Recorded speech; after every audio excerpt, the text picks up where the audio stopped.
အဝေးပြေးအင်တာနက်ကွန်ရက်အကီကီတီဆောင်တဲ့အခါအမာရင်လုံးဝခန့်လို့မရဘူးဆိုတာကျွန်တော်တို့အားလုံးသိပြီးသားပါနော်ဒီလောက်ကြီးမားကျယ်ပြန့်တဲ့ဆက်သွယ်ရေးလမ်းကြောင်းကြီးတွေချောချောမွေ့မွေ့အလုံးလုံးနိုင်ဖို့ဆိုတာဖိုင်ဘာကျိုးတွေကိုအပြည့်အနာစာလုံးဝမရှိဘဲဆက်နိုင်ခြင်းအပေါ်မှာရာနှုန်းပြမှုတည်နေပါတယ်ကဲdata signal file ဆက်ကိုအသုံးပြုပြီးအကောင်ဆုံး splice တကူရအောင်ဘယ်လိုတိတိကျကျချိန်ရရမလဲဆိုတာကိုဒီရှင်းလင်းတင်ပြချက်မှာအသေးစိတ်လေ့လာကြည့်ကြရအောင်ဒီနေ့မှာတော့အပြည့်ကင်းစင်တဲ့ fiber ဆက်ချင်းကိုရောက်ရှိဖို့အဓိကအဆင့်ငိုင်းစင်းဖြစ်တဲ့ G652D fiber ရဲ့အရေးပါမှု mode နဲ့ alignment ချင်းညီမှုပုံစံမိအားနဲ့အချင်းကန်တချစ်မသတ်မှတ်ချင်းနဲ့အဆုံးသတ်မှာ OTDR နဲ့စံသက်စစ်စစ်ချင်းဆိုတဲ့အချက်တွေကိုအဆင့်လိုက်ကြည့်သွားကြပါမယ်အပိုင်းတစ်အနေနဲ့ G652D fiber ရဲ့အရေးပါမှုဆိုတဲ့အခြေခံကိုလေ့လာကြည့်ကြပါမယ်အားလုံးသိတဲ့အတိုင်းပဲ G.652D fiber ဆိုတာခီးဝဲဆက်သွယ်ရေးနဲ့ပဲမှာပြင်ဖက်ကင်းတဲ့အဓိကဇက်ကောင်ကြီးပါပဲဒီလောက်ကြီးမားတဲ့အတိုင်းအာရနဲ့အလို့လောက်တဲ့နေရာမှာတေးငယ်တဲ့အမယွင်းလေးတစ်ခုကအစားအရန်ကိုကြီးမားတဲ့ဆုံးရှုံးမှုကိုဖြစ်ပေါ်စေနိုင်ပါတယ်ဒါကြောင့် fiber ဆက်တဲ့လုပ်ငန်းစဉ်မှာအမအတွက်နေရာလုံးဝကိုမရှိပါဘူးအပိုင်းနှစ် mode နဲ့ alignment ချိန်ညီခြင်းကင်မရာနဲ့ချိန်ညီစင်းအပိုင်းကိုဆက်သွားလိုက်ကြရအောင်ပထမဆုံးအနေနဲ့ဆက်ကိုမျက်စိဖွင့်ပေးဖို့လိုပါတယ်နော်ဆက်နဲ့ app ကို Bluetooth ကနေတဆင့်ချိတ်ဆက်လိုက်ပါဒီနေရာမှာတတိထားမယ့်အချက်ကဆက်ကိုသူ့အလိုလို auto time လော့ဖာစေဆိုပြီးပစ်ထားလို့မရပါဘူး fiber type ထဲမှာ SM ဆိုတဲ့ single mode ကိုကိုယ်တိုင်တိတိကျကျဝင်ရွေးပေးဖို့လိုအပ်ပါတယ်ဘာလို့လဲဆိုတော့ auto mode ကအာယုံဆိုင်မှုကျေပြန့်လွန်းတဲ့ကြလွဲချောနိုင်ခြင်းများပါရဲ့ SM mode ကိုရွေးချယ်လိုက်တဲ့အခါကျမှဆက်ရဲ့ကင်မရာတွေဟာခွန် micrometer ပဲရှိတဲ့အလွန်သေးငယ်တဲ့ fiber ဥတိုင်ဘောကိုအတိအကျတော့ခတ်ထားတယ်လို့မျိုးချိန်ရွယ်ပေးသွားမှာဖြစ်ပါရဲ့ပြီးတော့ဒီအချက်ကတကယ့်ကိုအသက်ပါပဲအပြင်ခွန်ချင်းချိန်ကြီးတဲ့ cladding alignment ကိုလုံးဝမသုံးရပါဘူးဥရိုင်ချင်းတိုက်ရိုက်ချိန်ကြီးပြတဲ့ core alignment ဟာမတိမနီကိုတတ်မှတ်ပေးရမယ့်စနစ်ပါဒါမှတာဝေးခွာလွန်တဲ့ပထဝီပင်အကွာဝေးတဲ့အထိ signal ဆုံးရှုံးမှုတနည်းအားဖြင့် loss ကိုအနည်းဆုံးရှိအောင်ထိန်းထားနိုင်မှာဖြစ်ပါတယ်အပိုင်း3 art power နဲ့ time မိအားနဲ့အချိန်ကြီးနေဆက်ရဲ့မျက်စိတွေအကြောင်းရှင်းသွားပြီဆိုတော့ fiber ဆက်တဲ့အချိန်မှာအသုံးပြုတဲ့အပူဆက်ရဲ့မီတော့ကိုဘယ်လိုထိန်းချုပ်မလဲဆိုတာကိုဆက်ကြည့်ကြပါမယ်ဒီကနန်းတန်ဘိုးတွေကအင်မတန်မှတိကျဖို့လိုပါတယ် arc time ကို3.5ကနေ2.0 second အတွင်းမှာပဲထားရပါမယ်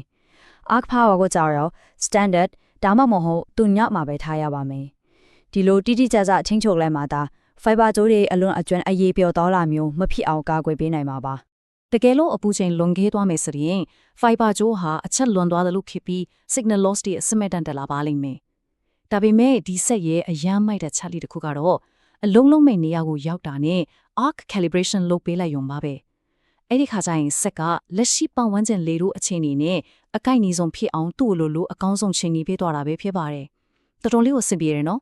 ်အဖိုင်လေး limits များသတ်မှတ်ခြင်း